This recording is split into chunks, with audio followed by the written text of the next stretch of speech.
I thought it was 18 months from the time my company's extended insurance ended. The federal regulation says it's 18 months from the qualifying event. Now, some companies are more generous, and they start that 18-month clock at the end of when your coverage ended, but they don't have to.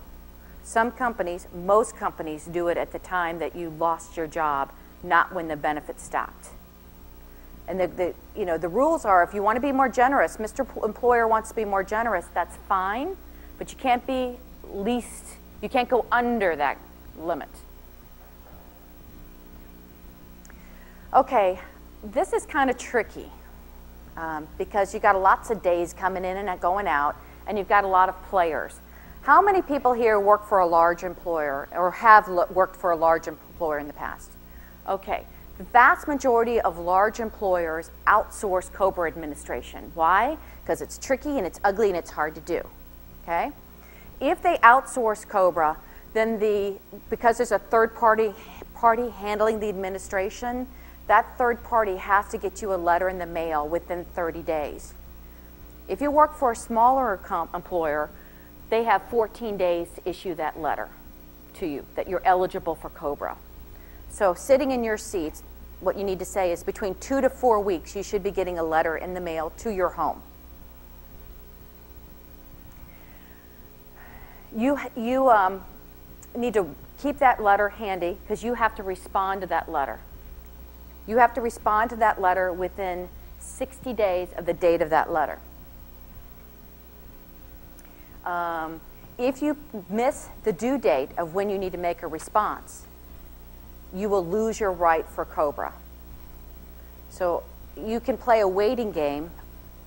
They're called the COBR waiting game. Maybe you're looking for a job and you're close to landing a job, so you can wait to maybe instead of the 60 days, maybe you send it in on the 55th day.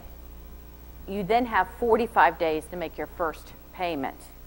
So you can do a little bit of a waiting game, but be very careful. Do not think that if you just turn it in on the 61st day that you'll be fine. You won't be. You will not be eligible for COBR unless you follow the due dates that are on your COBR letter.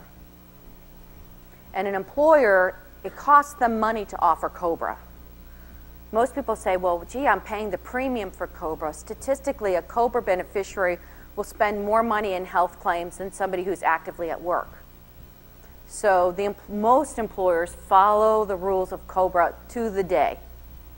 So make sure you follow those due dates very carefully. Watch them.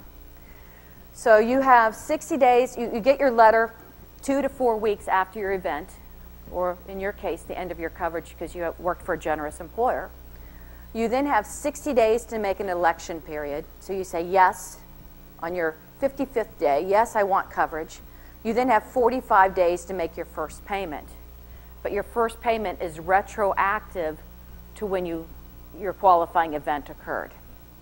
So your first payment is going to be several months' worth of COBR premiums.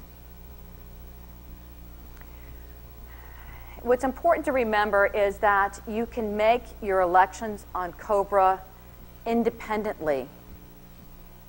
And what I mean by that is if you have a husband and wife and a child, you can make separate elections for each of those. So maybe